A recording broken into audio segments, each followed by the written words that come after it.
बेहद खतरनाक कैदियों को हवाई जहाज से एक दूसरी मैक्सिमम सिक्योरिटी जेल में ले जाया जा रहा था, जिसे खास इसी तरह के खतरनाक अपराधियों के लिए बनाया गया है। एक के बाद एक हम बेहद खतरनाक गुनहगारों को देखते हैं, जिनमें आतंकवादियों से लेकर पेशेवर हत्यारों तक सभी शामिल थे। प्लेन के टेक ऑफ करने के बाद हमने देखा कि ग्रिसम नाम के एक कैदी ने अपने हाथ की खाल में एक पिन घुसा रखी थी। उसने उस पिन का इस्तेमाल करके अपनी हथकड़ियां खोल दी। दूसरी तरफ पार्कर नाम के एक कैदी ने अपने मुंह से धागा खींचना शुरू किया।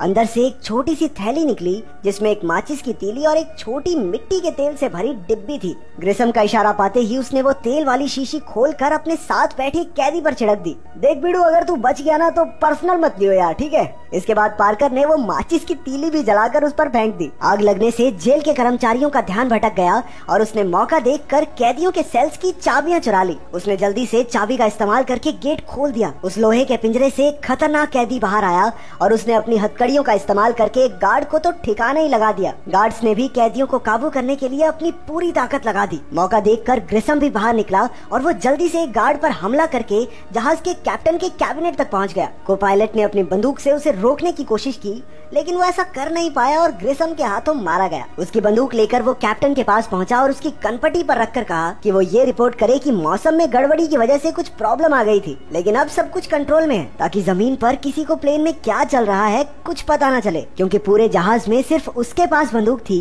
तो ग्रिसम ने जल्द ही जहाज को हाईजैक करके अपने कंट्रोल में ले लिया। जहाज पर पो नाम का एक कैदी भी मौजूद था। दरअसल पो पहले फौज में एक कैप्टन हुआ करता था, लेकिन एक दिन जब एक शराबी उसकी प्रेग्नेंट पत्नी को परेशान कर रहा था, तो उसने गुस्से से भरकर गलती से उसे जान से ही मार दिया, जिसके बाद उसे 8 साल कैद की सजा सुनाई गई। जेल में होने की वजह से वो अपनी बेटी का जन्म तक नहीं देख पाया। जेल में उसके अच्छे बर्ताव की वजह से अब उसे समय से पहले ही रिहा किया जा रहा था। वो तो बस जल्दी घर पहुंचने के चक्कर में इस फ्लाइट में आ गया था, लेकिन उसे क्या पता था कि वो इस जहाज पर देश के सबसे खतरनाक अपराधियों के साथ फंस जाएगा। सभी गार्ड्स को पकड़कर कैदियों की जगह बंद कर दिया गया और ग्रिसन ने सभी कैदियों की हथकड़ियां खोलने के ऑर्डर्स दिए, लेकिन हथकड़ी खुलते ही एक कैदी ने अपनी छुपाई हुई बंदूक निकाली और ग्रिसन के एक खास आदमी को बंदी बना लिया। दरअसल ये आदमी एक अंडरकवर पुलिस वाला था जो कैदी बनकर उन सबके बीच रह रहा था। पो ने उसे समझाने की कोशिश भी की कि भाई शांति से काम ले, कोई फायदा नहीं है, इतने लोगों से थोड़ी लड़ सकता है तू, लेकिन वो नहीं माना और बदकिस्मती से ग्रिसन के हाथों मारा गया। अब पो सोच में पड़ गया कि आखिर वो इस जहाज से जिंदा बाहर कैसे निकल पाएगा। इसके बाद ग्रिसन के कहने पर हवाई जहाज को एक दूसरी हाई सिक्योरिटी जेल में उतारा गया, जहां उन्होंने कुछ गार्ड्स के बदले एक बहुत बड़े गैंगस्टर के बेटे को अपने साथ ले लिया। इसके बाद उन्होंने एक और बूढ़े कैदी को अपने साथ ले लिया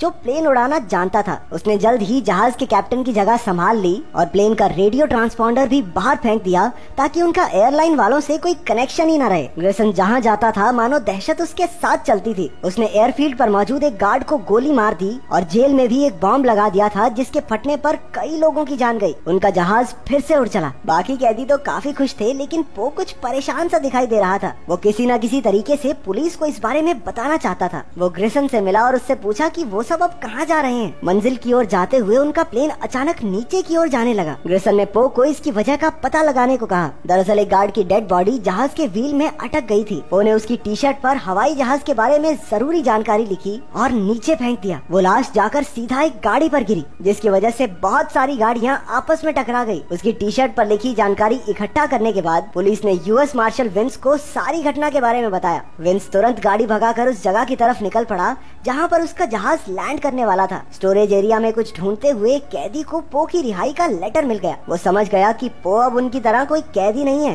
लेकिन इससे पहले कि वो ये बात बाकी सबको भी बता दे, अपनी जान बचाने के लिए पो को उसे मारना पड़ा। थोड़ी देर बाद वो अपने अगले स्टॉप पर पहुंच गए, लेकिन बूढ़े अंकल प्लेन को ढंग से लैंड नहीं करवा पाए और प्लेन की क्रैश लैंडिंग हुई। वहाँ पर ग्रिसन को उस गैंगस्टर के बेटे का बताया हुआ प्राइवेट जेट नहीं मिला, जिसकी मदद से वो सब यहाँ से बचकर भागने वाले थे। पो ने मौके का फायदा उठाकर कैदियों को एक दूसरे के खिलाफ भड़काना शुरू कर दिया। वो कहने लगा कि इस गैंगस्टर के बेटे पर भरोसा नहीं किया जा सकता, झूठा है साला। इसी तरह बातें बनाकर उसने वहाँ मौजूद गार्ड्स की भी जान बचाई। जब बाकी के कैदी जहाज को खींचकर क्रैश लैंडिंग से हुए गड्ढे से बाहर निकाल रहे थे, तो वो बड़ी चालाकी से जहाज के अंदर गया, ताकि वो अपने एक साथी को बचाने के लिए इंसुलिन का एक इंजेक्शन ढूंढ सके। उसे अकेला पाकर गैंगस्टर के बेटे के कुछ टट्टुओं ने उस पर हमला कर दिया। वो बाकी सबको यहीं छोड़कर सिर्फ अपने कुछ साथियों के साथ वहाँ से भागना चाहता था। यूएस मार्शल विंस जो वहाँ पर छुपा हुआ था, मौका देखकर उन पर हमला कर देता है। पो और विंस ने मिलकर सबके छक्के छुड़ा दिए। वो चाहता तो भाग सकता था, लेकिन वो वहाँ फंसे गार्ड्स और अपने दोस्तों को छोड़कर नहीं जाना चाहता था, इसलिए उसने वापस बेस में जाने का फैसला किया। दूर से उड़ते धुएं को देखकर कैदी समझ चुके थे कि पुलिस वहाँ आने ही वाली है। ये देखकर वो गैंगस्टर का बेटा वहाँ छुपे प्राइवेट जेट को लेकर सबको धोखा देके अकेला ही निकल लिया, लेकिन वहाँ मौजूद यूएस मार्शल विंस ऐसा नहीं होने दे सकता था। वो भागकर उसके आगे खड़ी एक क्रेन में गया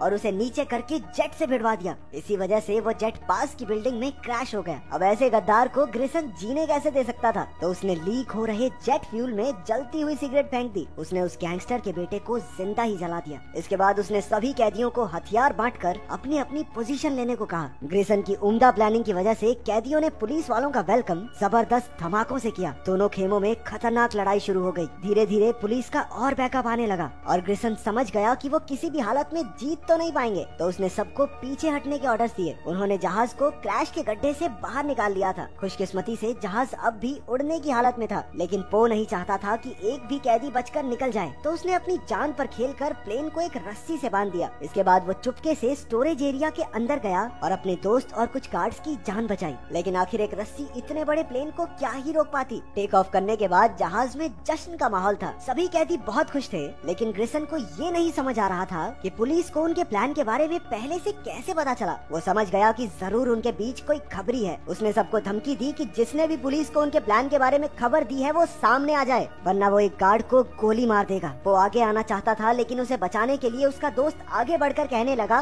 कि उसने ये सब किया है, और ग्रिसन ने बिना कुछ सोचे उसे गोली मार दी। इतने में पुलिस का हेलीकॉप्टर भी जहाज तक पहुंच गया और धड़ाधड़ गोलियां चलने लगी। ग्रिसन इस सबसे डिस्ट्रैक्ट हो गया और दूसरी तरफ अपने दोस्त को खोने के बाद वो भी गुस्से से भर चुका था। वो एक के बाद एक गुंडों से भिड़कर उन्हें चित करता जा रहा था। उसने पायलट के कैबिन में जाकर उसे जबरदस्ती लास वेगस शहर के पास प्लेन उतारने को कहा, लेकिन हवाई जहाज का एक इंजन फेल हो जाने की वजह से पायलट को शहर के अंदर ही इमरजेंसी लैंडिंग करनी पड़ी। नीचे धरती पर पुलिस पहले ही उनका इंतजार कर रही थी। प्लेन के लैंड होते ही पुलिस ने उन्हें चारों ओर से घेर लिया। बहुत सारे कैदी पकड़े गए, हालांकि इस सब का मास्टरमाइंड ग्रिसन उनमें नहीं था। पता चला कि प्लेन के लैंड होते ही ग्रिसन अपने 2 और साथियों के साथ एक आग बुझाने वाली गाड़ी में छुपकर भाग गया। पो और यूएस मार्शल विंस ने एक दूसरे को देखा और साथ मिलकर मोटरसाइकिल्स पर उनका पीछा करने लगे। ग्रिसन भी उन्हें रोकने के लिए वाटर गन से हमला कर रहा था। मौका देखकर पो ने छलांग लगा दी और उस आग बुझाने वाली गाड़ी की सीढ़ी को पकड़ लिया और उसकी मोटरसाइकिल ट्रक के पीछे के हिस्से से टकराकर ब्लास्ट हो गई। इस धमाके में ग्रिसन का एक साथी मारा गया। वो फायर ट्रक की सीढ़ी से लटका हुआ था। ग्रिसन भी उसे नीचे गिराने की पूरी कोशिश में लगा था। उनके बीच जबरदस्त लड़ाई चल रही थी। एक धमाके के बाद ग्रिसन उछलकर अंडर कंस्ट्रक्शन फैक्ट्री की कन्वेयर बेल्ट में जा गिरा। वहाँ कुछ तकनीकी गड़बड़ी की वजह से वो एक भारी सी चीज के नीचे कुचला गया। आखिरकार पो अपने परिवार से मिला, जिसका उसे बेसब्री से इंतजार था। उसने एक स्टफ्ड बनी निकाला जो उसने खुद अपनी बेटी के लिए तोहफे के रूप में बनाया था। ये सोचकर कि कहीं उसे वो गंदा न लगे, वो उसे झाड़ कर अपनी बेटी को दे देता है। वो भी थोड़ा झिझकते हुए उसके करीब आई और अपने पिता से लिपट गई। आखिरकार वो तीनों एक साथ अपनी जिंदगी खुशी खुशी बिता